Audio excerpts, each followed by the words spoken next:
Assalamualaikum warahmatullahi wabarakatuh.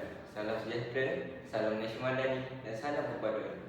Yang berusaha Tuan Pengerusi Majlis, Barisan Hakim yang lagi bijaksana, lagi adil bestari, para guru yang dihormati serta hadirin yang saya muliakan.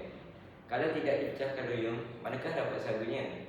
Demikianlah indahnya bidanan Melayu yang mengajarkan bahawa kejayaan hanya akan lahir daripada usaha yang bersungguh-sungguh. Persoalannya, apakah ruyung yang perlu kita pecahkan demi mencapai sebuah negara yang aman dan bersatu? Jawapannya hanyalah satu, iaitu menghayati rukun negara. Hadirin yang saya hormati, rukun negara bukan sekadar 5 rakaat yang dihafal, tetapi 5 panji yang dijulang. Bukan sekadar ikrah yang dilafazkan, tetapi amanah yang wajib kita laksanakan. Rukun negara ialah tiang seri penyokong rumah Malaysia agar tidak rebah dipukul badai perpecahan.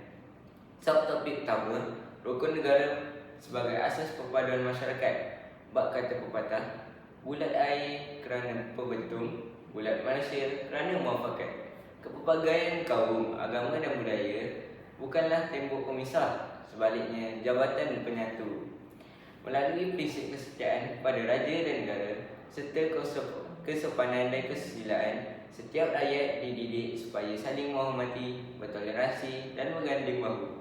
Ada nilai ini terus disamai nescaya tiada lagi bibit kebencian yang mampu merobekkan perpaduan yang telah lama ditenun oleh nenek moyang kita. Wahai anak bangsa, janganlah kita menjadi enau dalam luka, melepaskan pucuk masing-masing. Sebaliknya, jadilah seperti au dengan tebing yang saling menguatkan, kerana hanya perpaduan mampu menjadikan Malaysia tergah di pesada dunia. Hadirin sekalian, subtopik kedua, rukun negara membentuk rakyat yang berintegriti dan berakhlak mulia. Tamadun yang hebat bukan dibina dengan bangunan yang mencakar langit, tetapi dengan insan yang luhur budi dan tinggi pekerti. Prinsip kepercayaan kepada Tuhan mengajar manusia mengenal dosa dan pahala, manakala keluruhan perlembagaan serta kedaulatan undang-undang mendidik rakyat supaya mematuhi peraturan tanpa memilih dulu. Lihatlah sejarah, banyak empayar yang runtuh bukan kerana kekurangan harta, tetapi kerana hilangnya nilai integriti. Justru, generasi muda mesti menjadi pewaris yang bermaruah, jangan sesekali menjual maruah demi keuntungan sementara. Bak kata berjangga, harimau mati meninggalkan belang, manusia mati meninggalkan nama. Biarlah nama kita menjadi sebutan yang baik, bukan cemuhan sepanjang zaman. Sidang hadirin yang dihormati, subtopik ketiga, rukun negara sebagai benteng menghadapi cabaran masa hadapan. Dalam era digital yang serba pantas, fitnah tersebar sepantas kilat. Berita palsu bertebaran tanpa sepadan dan perpecahan dah tercetus hanya dengan satu sentuhan jari. Jika rakyat kehilangan pegangan terhadap rukun negara, maka rapuhlah benteng negara. Namun, jika setiap rakyat menjadikan rukun negara sebagai kompas kehidupan, kita akan mampu menepis anarasi yang cuba memecah belahkan masyarakat.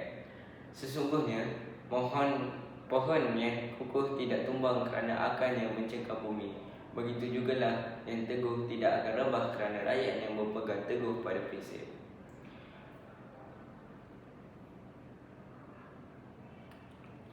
Hadirin yang saya muliakan, marilah kita bertanya kepada diri sendiri, apakah gunanya kemajuan jika perpaduan musnah? Apakah arti kemewahan jika keharmonian hilang? Apakah maknanya pembangunan jika rakyat saling bermusuhan? Jawapannya sudah pasti tidak ada. Oleh itu, marilah kita menghayati rukun negara bukan hanya di bibir tetapi di hati. Bukan hanya di sekolah tetapi dalam setiap langkah kehidupan. Bukan hanya ketika sambutan hari kekuasaan tetapi sepanjang hayat. Sebagai penutup, izinkan saya mengakhiri pidato ini dengan serangkaian kata.